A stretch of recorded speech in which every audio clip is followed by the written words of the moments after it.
Olá, sejam todos bem-vindos. Eu sou o professor Rodrigo Moraes e esta é a nossa aula sobre República Oligárquica. Lembrando que, antes de começarmos, se você ainda não é membro do canal, se inscreva. Se gostar, dê um like, né? E pode deixar seus comentários tanto na plataforma do YouTube quanto na plataforma do Google, preferencialmente na plataforma do Google, no nosso Classroom. Bom, a República Oligárquica, ela é uma parte da República Velha, como nós já havíamos dito. Então, assim, o que a gente chama de República Velha, a primeira experiência da República, do início dela, quando o Brasil ainda era uma monarquia, até a entrada de Getúlio Vargas no poder em 1930, esse período como um todo, 1889 a 1930, isso a gente chama de República Velha. A primeira fase, os governos de Deodoro e Floriano, República da Espada, vai até 1894. E de 1894 até o Vargas tomar o poder em 30, a gente chama essa fase de República Oligárquica. Oligo quer dizer poucos, garquia quer dizer poder. Poucos no poder. E quem eram esses poucos no poder? Os grandes proprietários de terra. Então, a gente vai entrar agora na parte mais importante, assim. Não, desculpa, não é a parte mais importante. É a parte mais relevante em relação às questões de concursos, como, por exemplo, o Enem. A maior parte das questões está nessa parte aqui que a gente vai trabalhar hoje, da estrutura política da República Oligárquica. Para entender essa estrutura, a gente tem que entender um fenômeno, né, ocorrido nesse período que a gente chama de coronelismo. Ele é anterior à República Velha e ele se estende para depois, além da República Velha, e de uma certa forma ele ainda está presente nos nossos dias. E o que é o coronelismo? É uma espécie de mandonismo, é uma espécie de um poder exercido, às vezes direta ou indiretamente, sobre as pessoas, e que se baseia no poder econômico e político, tá, de um indivíduo. Então o coronel nada mais é do que um grande proprietário de terras que tem muitas pessoas vivendo nas suas terras, ou dependendo direta ou indiretamente da sua vontade. Se a gente tem um Brasil, pensa bem, um Brasil em que mais de 90% da população vive no campo e essa população não é dona de terras, ela vive na terra de alguém. E esse proprietário de terra, ele controla, então, um número grande de pessoas que dependem das suas terras para poder viver, trabalhando diretamente para esse proprietário de terra, ou muitas vezes sendo um arrendatário da terra, um meeiro, que usa a terra em troca de trabalho, quando é requisitado pelo dono da terra, e em troca de uma parte da produção. E o que esse sujeito ganha? Bom, ele ganha um lugar para poder produzir, viver com a família, e ganha também a proteção do coronel, numa época em que o Estado garante muito pouco ou quase nada do que hoje a gente entende como a função de um Estado regulador e um Estado de bem-estar social. Então é uma época em que o Estado não garante a saúde, a educação e muitas vezes não garante a própria segurança. Então, vivendo nas terras do coronel, você está sobre o manto do coronel, para o bem e para o mal. Então, o coronelismo nasceu lá no período imperial, numa época em que a elite brasileira tira Dom Pedro I do poder, essa senhora desse poder, e vai criar a chamada Guarda Nacional. A Guarda Nacional é uma força pública controlada pelo governo regencial, mas arregimentada localmente por proprietários de terra que ganham o direito de criar os destacamentos da Guarda Nacional, de uniformizar e armar homens sob o seu comando, né?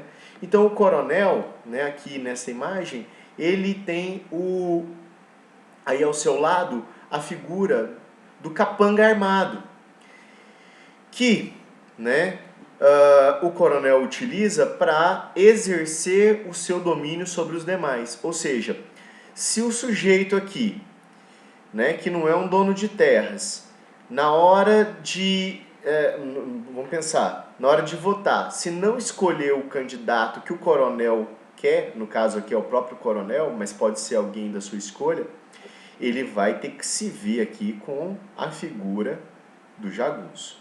E aí o coronelismo, ele é uma das faces, né, desse mandonismo, e aí a gente entende por que a república é oligárquica, né? Ela pertence, está na mão de poucos, né? Então esses poucos são os proprietários de terra que por meio do seu poder político, econômico e social se impõem sobre as demais pessoas. E como isso era possível? Bom, isso era possível porque o voto no Brasil ele era aberto, tá? O voto não era secreto, então todo mundo sabe tem uma lista, tá, de votação e o nome da pessoa vai junto com o nome do eleito, né, do candidato. O nome do eleitor vai junto com o do candidato. Eu até trouxe para vocês aqui, deixa eu abrir aqui uma outra página. Aqui a gente está no Google, tá? Eu digitei aqui, ó, Constituição de 1891. Veja que esse primeiro resultado que sai aqui, ó, planalto.gov, mas também a gente às vezes encontra, quando vai pesquisar as constituições, da Câmara, tá? Do Legislativo também acha, e do Senado também. Então, esses três sites, do Planalto, da Câmara e do Senado, vocês vão encontrar os textos constitucionais originais, inclusive com as mudanças, né, que são feitas. Por exemplo, aqui, ó, tá vendo o que foi cortado aqui? Esse é o texto original e aqui tem a redação nova. E quando ela foi feita, ó, pela emenda do artigo 6, uma redação dada pela emenda de 3 de setembro de 1926, sendo que essa é a Constituição, olha só, da República dos Estados Unidos do Brasil. Tá? E lembrando, eu já tinha falado disso, o nome completo do Brasil nessa época era República dos Estados Unidos do Brasil, questão lá do federalismo. Dica, eu acho que muita gente sabe até disso, mas não custa lembrar. Quando a gente quer pesquisar alguma coisa, um texto assim, você pode usar a função de localizar, o Ctrl F. Eu até já tinha colocado aqui, vamos dar exemplo. Eu quero saber como que é o voto na Constituição tal. Bom, então eu escrevo a palavra voto e eu vou vendo onde que vai aparecendo. Bom, aqui ainda não é, né? Eu já sei onde que é, tá? Eu estou passando aqui para vocês poderem acompanhar. Aqui é do Senado, como que são o voto no Senado, na Câmara, a eleição para o presidente, né, como que se dá, ó, serão eleitos o presidente e o vice-presidente da República, são eleitos por sufrágio direto da nação, maioria de votos, né? Aqui, chegou onde eu queria, na seção das qualidades do cidadão brasileiro. Quem é que pode votar? Bom, então são eleitores no Brasil, todos maiores de 21 anos, que se alistarem na forma da lei, ou seja, que estiverem de acordo com os critérios indicados na lei. Quem que já é assim excluído, né, de votar? Bom, então não pode votar mendigo, analfabeto, militares, tá, que ainda não são formados, ou seja, não são oficiais, então soldado, cabo, sargento, esses não podem, são os chamados praças de pré, tá? Esses não podem, é uma ideia de não politizar a base das Forças Armadas. E religiosos de ordem monástica, né? Esses não podem também votar. Bom, aí você pode me dizer, mas Rodrigo, você falou que estavam excluídos os analfabetos e as mulheres. Sim, as mulheres estão excluídas, mas não tem nenhuma referência direta a elas aqui. Tem alguns artigos bem interessantes mostrando que o início da luta das mulheres pelo direito de votar se baseava entre outros, no próprio texto da Constituição, que não diz claramente aqui que a mulher não pode votar. Mas isso, quando a gente vai estudar os anais, né, da Constituinte, né, quando os deputados e senadores se reuniram para fazer essa Constituição, quando a gente vê a transcrição dos debates, a gente percebe claramente a posição da maioria contra o voto da mulher. Então, assim, ela não é citada aqui, a mulher, porque a mulher nem sequer ela é considerada como um ser político nesse momento. Então, para a gente ver o grau de patriarcalismo, o grau do machismo, né, dessa sociedade. Então, uma sociedade profundamente machista e patriarcal. Tá? Agora, aqui tem uma coisa interessante. Os analfabetos não podem votar. Mas a maioria dos brasileiros eram analfabetos, né? E aí o que acontecia? O coronel, controlando a eleição, controlando a mesa de votação, ele controlava também a lista dos eleitores, tá? Então, antes da eleição, o eleitor tinha que se cadastrar. E o coronel cadastrava todo mundo que ele podia que tivesse ao alcance dele. Por quê? Porque se a gente está numa república em que os cargos são escolhidos por meio do voto, quem controla os votos controla os cargos. E quem controla os cargos controla a política. Entenderam? Para controlar a política, eu tenho que controlar os cargos. E quem controla os votos controla os cargos. Assim, o coronel, quanto mais votos ele controlasse, maior era o seu poder. Então, nessa época, o poder de um coronel não está relacionado diretamente com a extensão, o tamanho da sua fazenda, mas com o tamanho do seu curral eleitoral, com o número de eleitores que ele tinha condição de manipular os votos. E aí, antes da eleição, então, ele colocava todo mundo que ele pudesse para votar, inclusive o defunto. Porque se a pessoa morresse, o coronel não ia tirar o nome dela da lista de eleitores, entendeu? Às vezes a pessoa mudava para uma outra cidade, o nome dela continuava naquela lista. Então, assim, o que é o quadro geral das eleições na República Velha? Fraude, violência e manipulação dos votos. Ou seja, o coronel mais forte da região acabava conseguindo impor os seus candidatos. E aí, é só por meio da violência, Rodrigo? Não, não é só por meio da violência. Eu acho que você está lembrado aqui que além da figura aqui do jagunço, do capanga armado, o coronel tem uma outra coisa que é muito importante, poder econômico.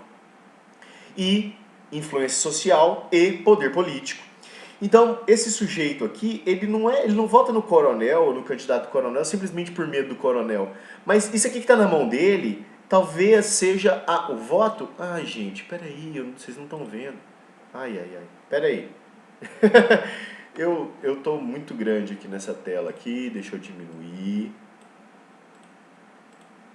Rapidão, peraí. Aê, agora sim, fechou. Bom, então vamos lá, vamos de novo.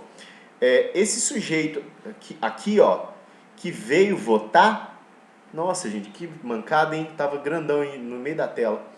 Esse sujeito que veio votar, que está sendo obrigado pelo coronel a votar no próprio coronel, talvez a única moeda de troca que esse sujeito aqui tem, tá aqui, ó, na mão dele, é o voto. Então, se ele tem o voto a seu favor, ele pode trocar esse voto, por exemplo, por um trabalho, por um saco de feijão para plantar, por remédio para os filhos, estudo, escola, faculdade. Quem sabe o filho desse aqui não vai virar um doutor, né, advogado, que depois vai trabalhar e vai ver favores para o coronel. Então, num estado, olha que interessante, num estado em que os sujeitos, nós, como um todo, população, não temos acesso, por meio do Estado, à saúde, à educação e muitas vezes não tem nem a segurança, quem é que pode oferecer isso? É o coronel. Então, muitas vezes, a gente fala da violência na República Velha, sim, da violência nas eleições, né, do voto de cabresto, de obrigar, né, o político, obrigando o eleitor a votar num determinado candidato, inclusive, né, defunto votando. Olha, tudo isso era possível graças ao voto aberto e graças à falta de controle sobre as eleições. A gente não tinha ainda uma justiça eleitoral e esse sistema criado pelos coronéis garantiu com que Minas e São Paulo, que tinham o maior número de eleitores, municípios e eleitores, controlasse tantos votos que a elite de Minas com a elite de São Paulo sempre manipulavam as eleições. Sim, todos manipulavam as eleições, mas o que eu quero dizer é que a elite de Minas e São Paulo manipulavam tantos votos que só os Minas e Juntos e São Paulo conseguiam sempre eleger o presidente da República. E aí a gente vem para a segunda questão importante da aula de hoje, a chamada política do café com leite. Então, com base no coronelismo e no voto de cabresto, as elites do país inteiro manipulavam a eleição. Só que tinha tanto eleitor em Minas e em São Paulo juntos que podia somar o resto do Brasil que não ganhava a eleição. Entenderam? Então, São Paulo e principalmente Minas era tão populoso, tá, que aí, unidos, São Paulo, que tinha a maior parte do cafezal, que a gente vai falar aqui, né, que era a grande força da República Velha, e Minas, que tinha o maior eleitorado, juntos eles vão controlar a presidência da República e vão fazer o que a gente chama de política do café, São Paulo, e do leite, de Minas. Tá? Minas, leite por quê? Porque tinha muitos pecuaristas muito ricos em Minas Gerais. Ah, mas também tinha café em Minas. Sim, no sul de Minas, na parte do Vale do Paraíba mineiro, né, que uma parte do Vale do Paraíba pega em Minas Gerais, uma parte do que é chamado de Oeste Paulista também está no território mineiro, mas o grande produtor de café era mesmo São Paulo. Então essa associação entre a elite de São Paulo com a... de novo eu aqui na frente, gente. Pera aí. Pronto. Então, a associação da elite de São Paulo com a elite de Minas, essa união dos dois ficou chamada de política do café com leite. E a elite de São Paulo com Minas dominava tantos votos que sempre elegia o presidente, ora paulista, ora mineiro. E aí, a gente vai para uma parte extremamente importante, que é a chamada política dos governadores. Olha só. Não adianta Minas e São Paulo, por meio da política do café com leite, eleger o presidente. Porque o presidente precisa do apoio político dos deputados e senadores, ou do Congresso Nacional. E esse Congresso Nacional, ele é eleito, tá, pelos votos de todo o Brasil. Então tem deputado e senador do Brasil inteiro, e não só de Minas e São Paulo. É claro que os deputados de Minas e São Paulo já vão ser escolhidos a dedo para apoiar o presidente do momento. Então Minas e São Paulo, São Paulo e Minas, café com leite, dominam muitos votos, sempre elegem o presidente. Elegem deputados e senadores favoráveis ao presidente. Mas e o resto do Brasil? E Rio, Bahia, Ceará, Amazonas, Rio Grande do Sul, Mato Grosso e todos os outros estados. O que fazer? Como conseguir deputados e senadores que apoiem politicamente o presidente? Como fazer um poder legislativo favorável ao poder executivo, garantindo aquilo que a gente chama de governabilidade? Bom, é aí que vem o pulo do gato, e aqui a gente tem no governo do Prudente de Moraes, Campos Salles. No governo do Campos Salles, a criação da política do café com leite. Perdão, da política dos governadores. Café com Leite já é lá no Prudente de Moraes. Meninos, é o seguinte, o presidente da República, ele tem ao seu dispor verba para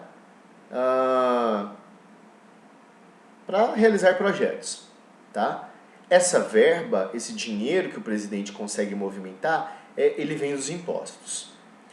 Bom, então o presidente, ele carrega impostos do Brasil inteiro, então ele tem uma soma, né, de grana muito importante. E aí, o presidente chega, por exemplo, para o governador da Bahia e fala assim: ô governador da Bahia, o senhor gostaria de governar com tranquilidade, sem intervenção do governo federal? Aí o governador da Bahia, poxa, claro. Aí o presidente pergunta para o governador da Bahia: ô governador da Bahia, você gostaria de ter verbas aí para o seu estado, para você poder fazer o que bem entender, né? Aí o governador da Bahia, poxa, sim, né? Verba é sempre muito bom. E você, aí o presidente pergunta: mas governador, você gostaria de apoio político para implementar as suas políticas? Aí o governador, poxa, claro que eu quero, o que eu preciso dar em troca? Aí o presidente diz o seguinte: a única coisa que você, governador, tem que fazer é conversar com seus coronéis, que manipulam as eleições por meio do voto de cabresto, e fazer com que os coronéis aí do seu estado, nas eleições municipais, tá? Opa, perdão. Nas eleições municipais... Nossa, eu aqui de novo atrapalhando, gente. Eita. Vou ficar aqui no meio. Aqui, ó, política dos governadores. Todo mundo viu, né? Não, mas tá difícil hoje. Então, vamos lá. O presidente, ele sempre vai fazer o contato com o governador. E aí, o que o governador precisa fazer? Entrar em contato com os coronéis. E os coronéis, manipulando os votos, vão sempre eleger deputados e senadores da base política do presidente. Então é como se fosse assim, o presidente manda pro governador e fala assim: olha, aí no seu estado temos os camaradas fulano, beltrano e ciclano que estão me apoiando e que eu gostaria de vê-los eleitos para deputado e senador. Aí o governador, claro que sim. E aí o governador conversa com o coronel. E o coronel é aquela figura que domina localmente, né? E aí o governador chega pro coronel e fala assim: ô coronel, você gostaria de governar aí sua cidade com liberdade? Aí o coronel, claro, né? E você gostaria que o estado enviasse verbas para o seu município para você poder fazer o que bem entende? O coronel, claro. O que eu preciso fazer? Manipular as eleições e eleger esses candidatos aqui. E passa a lista pro coronel. Então, o dinheiro sai da presidência do governo federal, vai para o governo estadual entra em contato com o governo municipal, no município onde é que se realizam mesmo as eleições, são eleitos deputados e senadores que vão apoiar o presidente, garantindo, com esse apoio político, a famosa governabilidade, tá? Então, meninos, é isso que a gente chama de política dos governadores. Então, e outra coisa, bom lembrar, tem um asterisco aqui, ó, Comissão Verificadora de Diplomas, tá? O que era essa Comissão Verificadora de Diplomas? Vamos pensar que algum governador falou aqui com os coronéis, mas esse coronel aqui falou o seguinte: não, eu não vou apoiar esse governador, não. Eu sou coronel aqui, mas eu apoio uma outra base política e aqui eu vou eleger o deputado fulano que não é da lista. E aí, o coronel pode fazer isso? Pode. Vai ganhar a ira do governador. Só que quando esse deputado e senador ele é eleito, ele não entra automaticamente no poder. Ele tem que ser diplomado antes. Então tem uma comissão que realmente verifica as eleições e que pode ou não validar aquele candidato que foi eleito nas urnas. Então se algum candidato rebelde escapa e vai parar lá na Câmara dos Deputados ou no Senado, essa comissão, controlada pelo presidente, pode cortar esse candidato. Então percebam, a gente tem toda uma estrutura muito interessante. Então, a gente tem o poder nas mãos dos coronéis, que controlam as eleições, um acordo entre Minas e São Paulo para sempre conseguir a presidência da República, e Minas e São Paulo na presidência sempre conseguem fazer o que quer, porque tem o apoio dos deputados e senadores garantido pela política dos governadores. Agora vamos para a última parte de tudo isso, o convênio de Taubaté. Porque assim, você pode me perguntar, Rodrigo, por que Minas e São Paulo faziam toda essa manipulação? O que eles ganhavam com isso? Né? O que se ganhou com a política do café com leite? Entre outras coisas, além de, lógico, controlar o Estado, se garantiu isso aqui, ó. Deixa eu me arrumar aqui de novo. Deixa eu sair. Vou ficar aqui, ó. Aqui tá bom. Deixa eu ficar menorzinho aqui. Aí, pronto, bem pequenininho. Meninos, entre outras coisas, o governo aqui temos o governador de São Paulo, também conhecido como presidente da província de São Paulo, tá?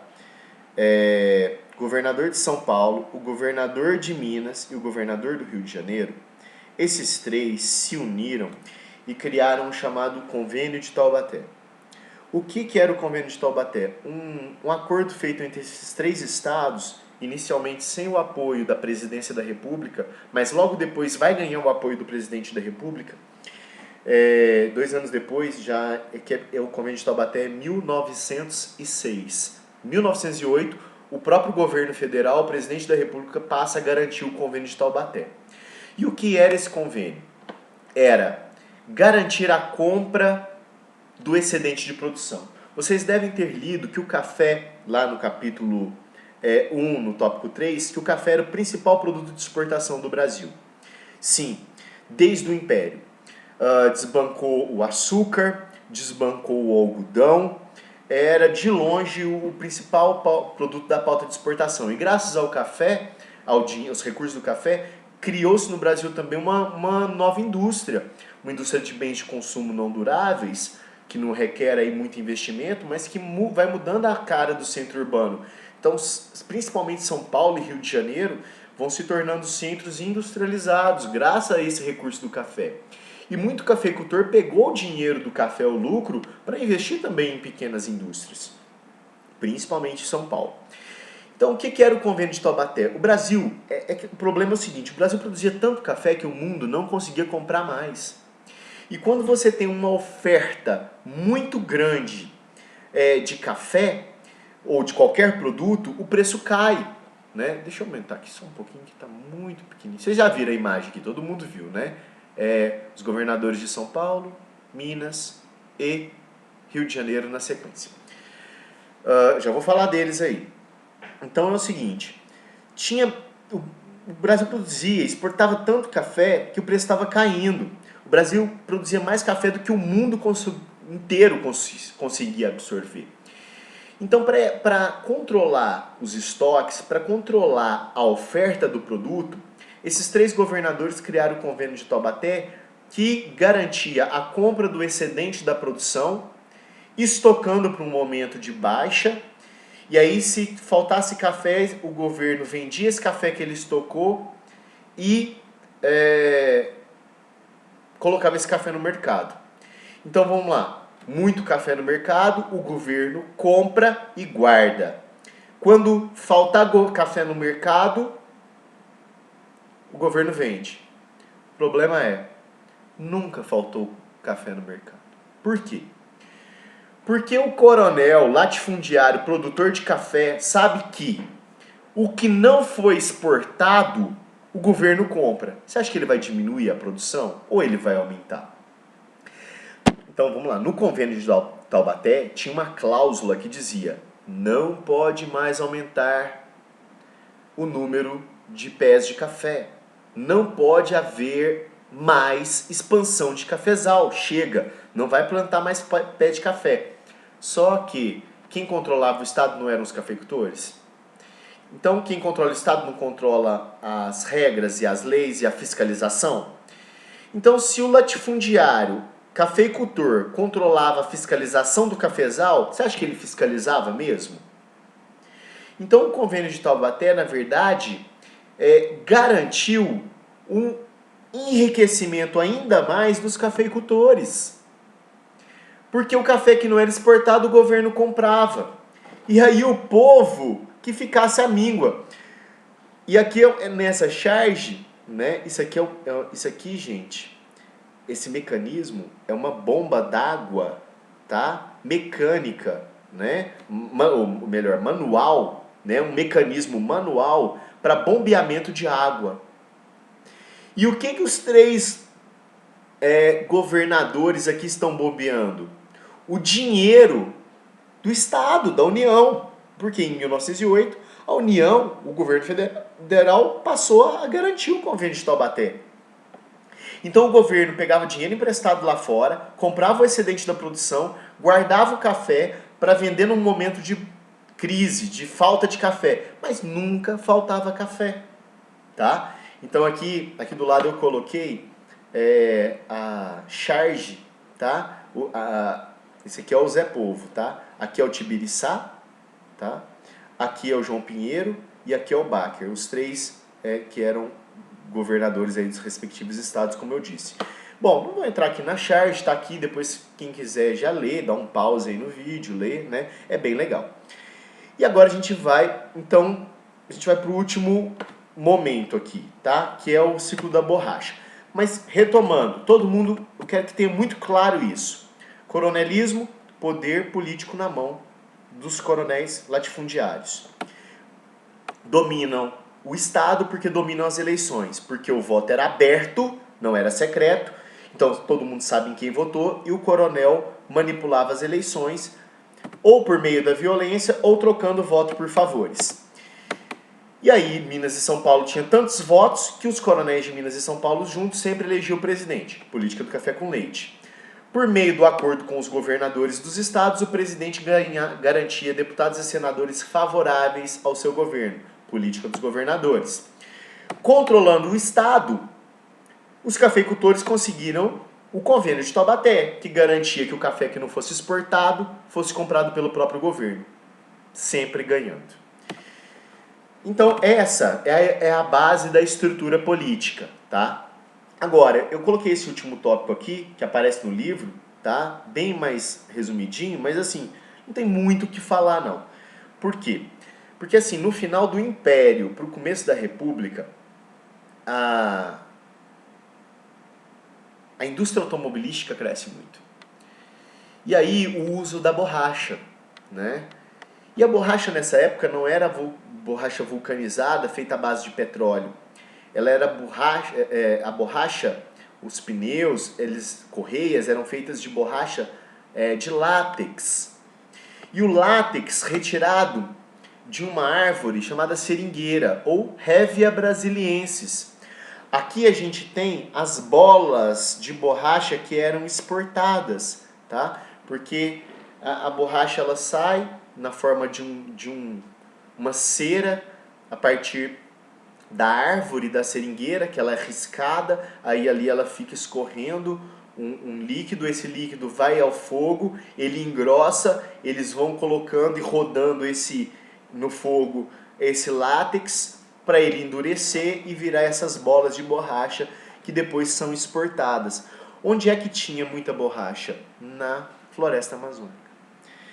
Então o primeiro ciclo da borracha é essa corrida, tá, para explorar as seringueiras na Amazônia e faz com que muitos seringueiros saiam do território brasileiro e entrem no território do Peru e da Bolívia.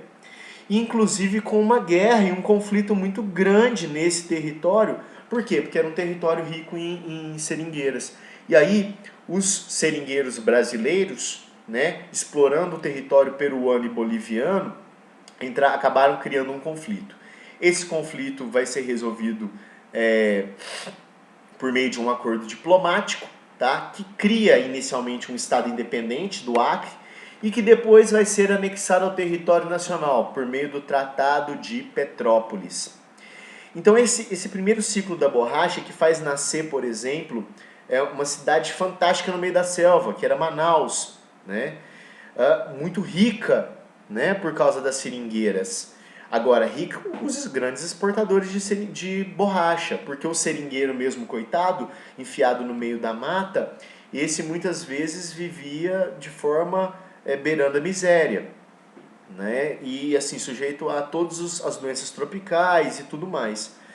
Esse primeiro ciclo da borracha, ele termina porque, ainda assim, já antes de 1910, já há um grande declínio da exportação da borracha brasileira. Por quê?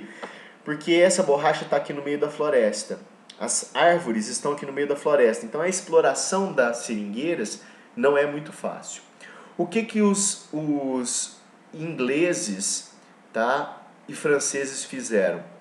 Eles roubaram mudas e sementes, implantaram um cultivo racional, fizeram plantação mesmo, uma atrás da outra, dessas seringueiras no Sudeste Asiático, onde Inglaterra, França, se não me engano Holanda também, mas Inglaterra e França, certeza, tinham colônias, né? E aí essas colônias passaram a produzir para esses grandes centros industriais a borracha. E aí, tendo a borracha produzida assim num sistema muito mais racional, muito mais barato, acaba então o primeiro ciclo da borracha do Brasil. E presta atenção, se a gente está falando que é o primeiro ciclo da borracha, tá? É porque obviamente vai ter um segundo, tá? E o segundo é no governo Vargas, depois nós vamos falar por quê. Então com isso a gente fecha a aula de hoje, estamos aí com 36 minutos, até foi bom. Duas questões do Enem.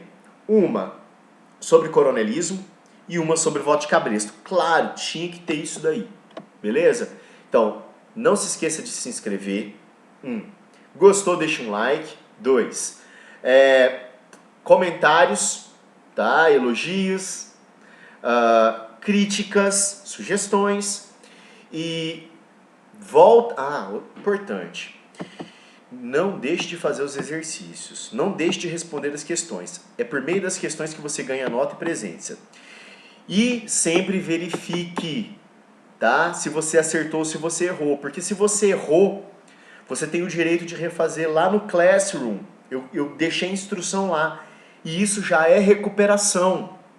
Sabe o projeto que tem de recuperação paralela e continuada? Ou seja, como é que é a recuperação nossa aqui de história? Você errou o exercício, vai lá fazer de novo, colocar qual é a letra correta e justificar, tá? Uma justificativa. Então verifique se você errou, acertou, se não fez, faça, se errou, conserta. Beleza, gente? Valeu. 38 minutos, eu acho que tá até um tempo razoável. Agradeço a todos e